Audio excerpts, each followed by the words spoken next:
had been so badly overcut that these bushes that I saw were apparently a representation of the limits imposed on the forest because they had cut them so severely in the past, and the soil was eroded and so forth, so the productivity of the soil was very much reduced. But in northern China, there'd been essentially no cutting, and so it was very interesting to me to have compared their forests with ours of a similar, ours are very similar type, same genus, different species. And of all things, those were virgin in northern China, and ours, of course, have been badly overcut in the northeastern U.S. So it's been interesting to compare them, and that's what I tried to instigate. I had a friend at the University of New Hampshire who was on the faculty, and I thought maybe I could get him. And then there's another similar area in the Lake States that would be comparable to the northeastern Chinese. But it never took off. I never was able to get the people that much interested in it. But it would have been an interesting study. But yeah, here were species exactly like ours. In some cases, it was the same species. There's a species of ash, Fraxinus, I forget the genus is Fraxinus, I forget which the specific species is, but you can't tell theirs from ours, even they are essentially identical, genetically and otherwise. And there are some pine species very similar to those that we have in the northern U.S., northeastern U.S., but that remains for another day, I guess. But unfortunately, that day, I'm afraid, never is going to happen because the Chinese are starting to develop the northeastern part of the country. Yeah. I guess what would also be true is most of the Chinese wouldn't have a clue that that area around the Great Wall had any forest there ever. Yeah. Yeah. Yeah, the fellow was interested that I asked that question, you know, what grew here before? And he said he'd asked that question himself, and nobody seemed to have the answer, except that it was obviously forest, and it wasn't growing forest now, just growing shrubs. So presumably the forest had been so overcut that it reduced the fertility of the soil. I also, interestingly, I took some visiting Chinese people to show them the coastal forests here.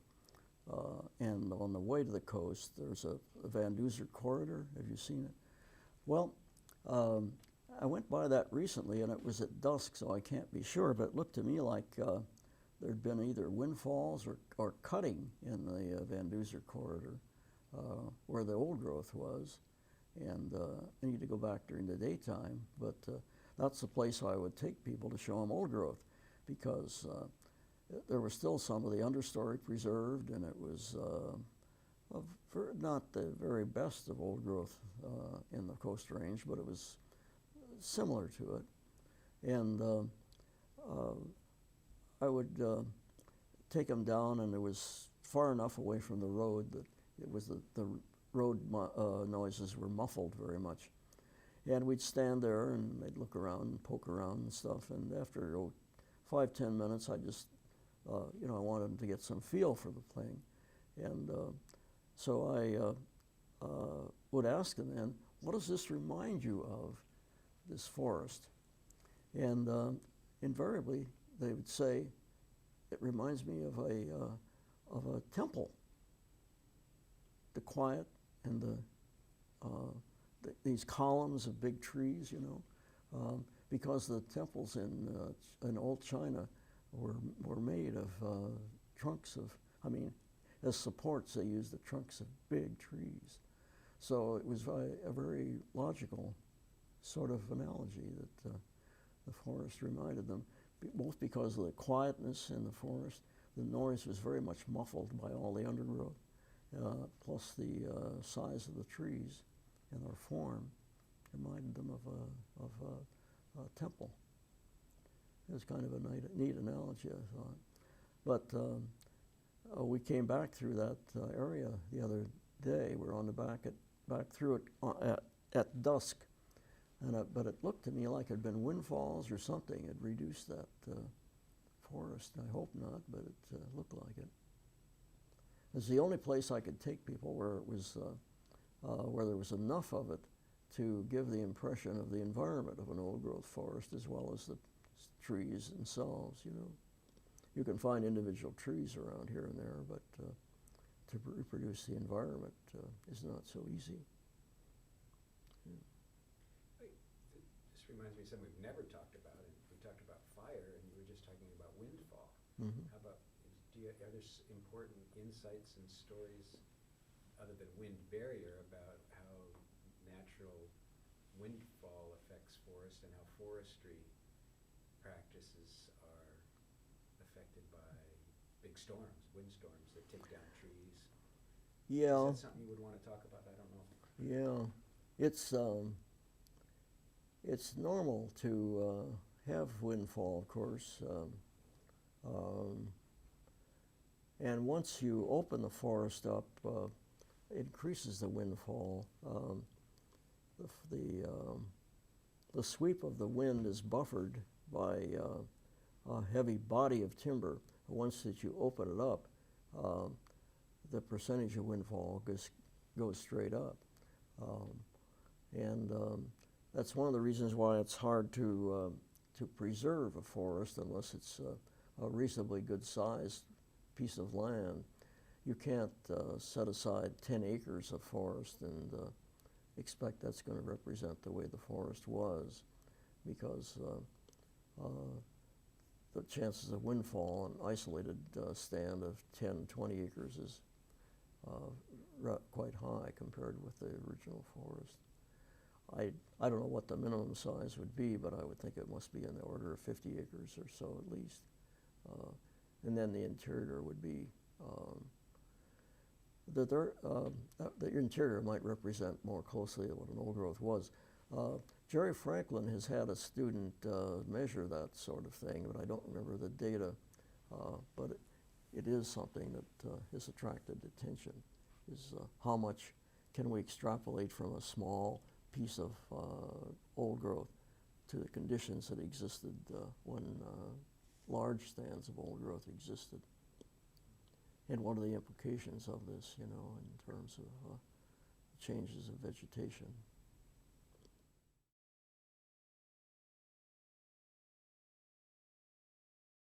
I know that, excuse me, I know that, for example, some of the foresters who do independent contracting to advise landowners, small landowners, on managing their forests, they're very much aware of this. A good friend of mine, that is a fellow that I've known for 34 years or so, got interested in forestry as a result of a conversation I had with him. He was a graduate of Yale in pre-med, but he didn't make it into med school, and so then the question is, what direction would he go? And his science was a good entree to forestry, and so he took an undergraduate degree then in forestry here. I think he took him a year and a half or so, and is now a consulting forester and advises people on matters of cutting their timber and so on. And he's very much aware of the research that's gone on in the various sorts of things that you're raising about how much protection does the forest need to preserve the qualities of a forest as it existed before, and how much cutting can you do and still preserve that environment. And he's, I think, attracted a fair clientele based upon his ability to give that kind of advice. What are the limits into how much you can cut and still preserve some of the environmental conditions that you would like to have in your forest. But it's hard to do when, especially on a small piece of property. It's not, if it's small, it's probably not representative of very much natural anyhow. The encroachment of the cleared environment outside the forest is, of course, very much dependent upon the size of the forest that you've got there. And if it's too small in the first place, why, there's nothing you can do to really create a forest environment. If it's large and you want to cut some timber, why, there are ways of doing it without changing the environment too much. And that was the gift that he had of knowing how much to suggest that they cut and still preserve some of the environment that they wanted.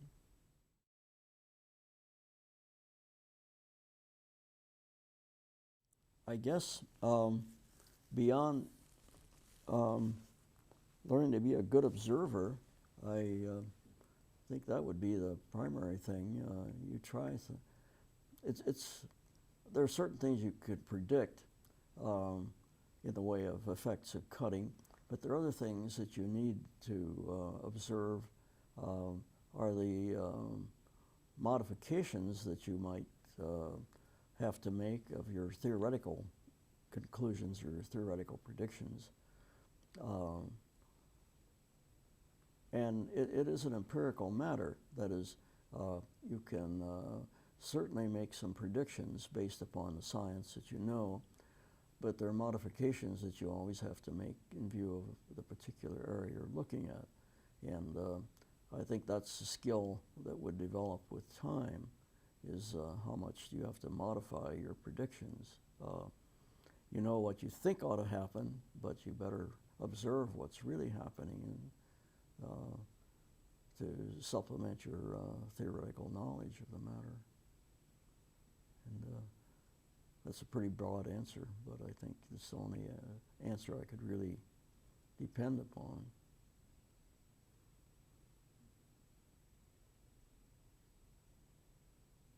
Yeah, it's, I don't know what the current pressures are on people with private land. Suppose that, for example, you wanted to preserve a piece of land.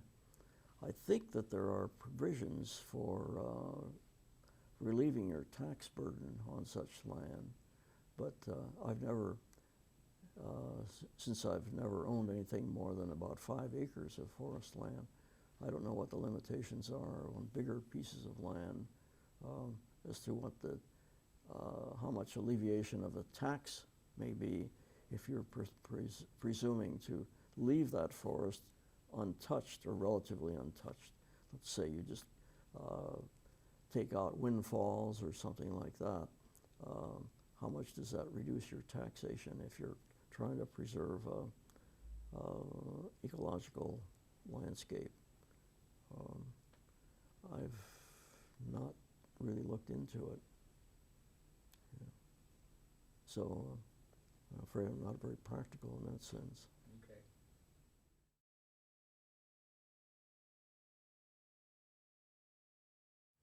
Well, the research that we did was on two features of Douglas fir.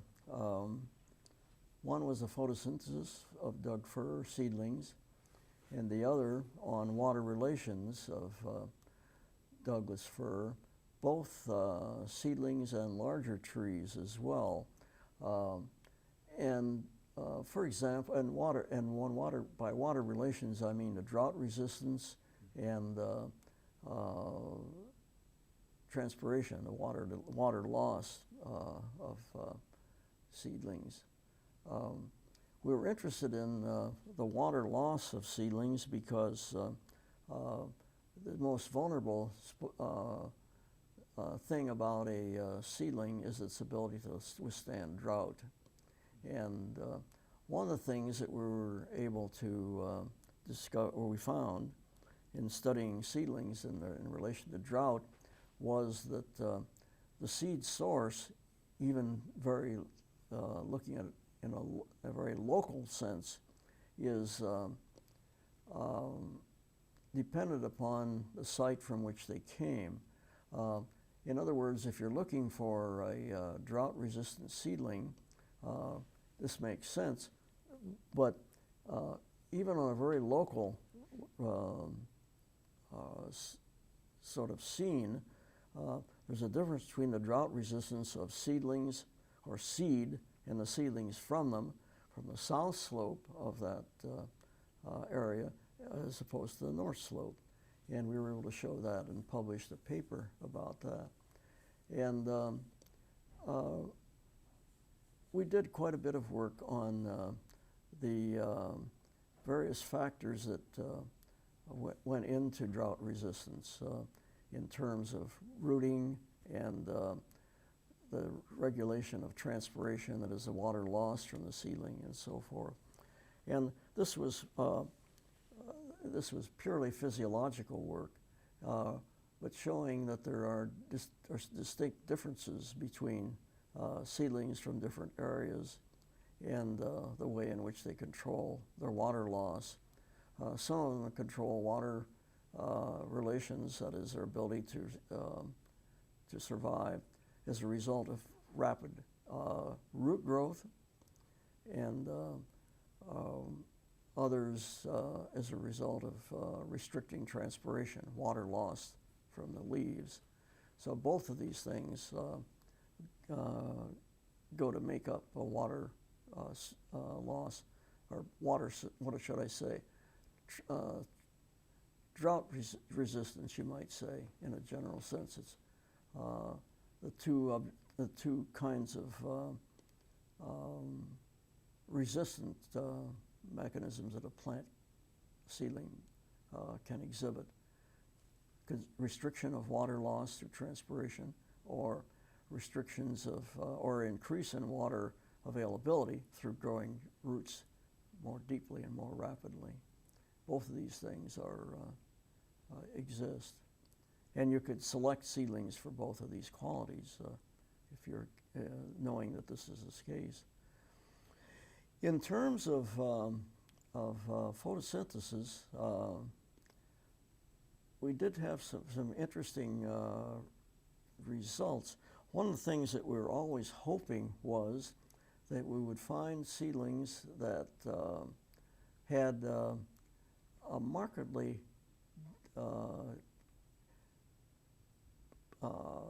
higher photosynthetic rate possibilities.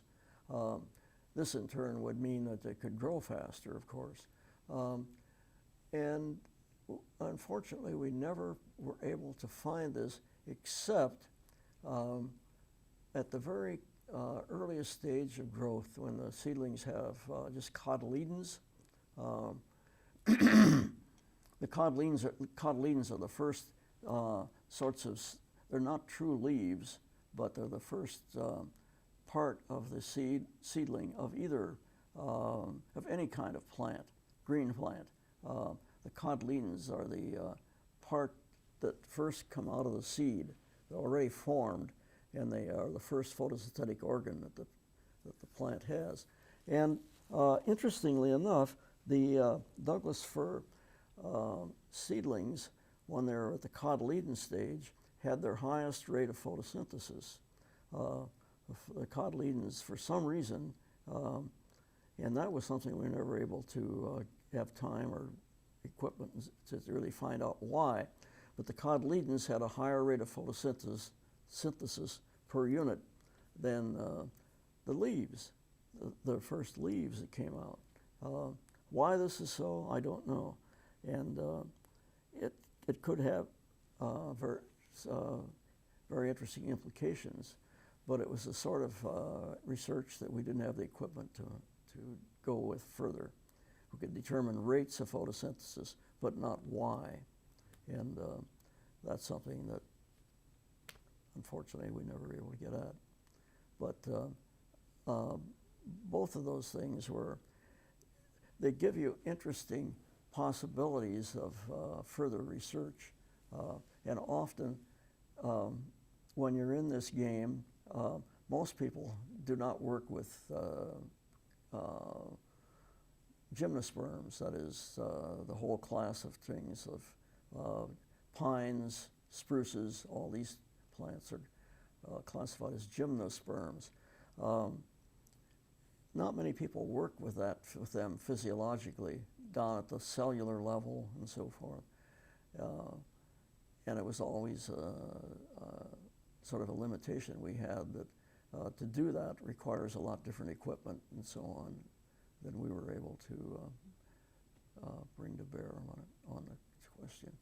But they gave us thoughts about the possibilities. And we did find differences in, as I mentioned, I think, drought resistance is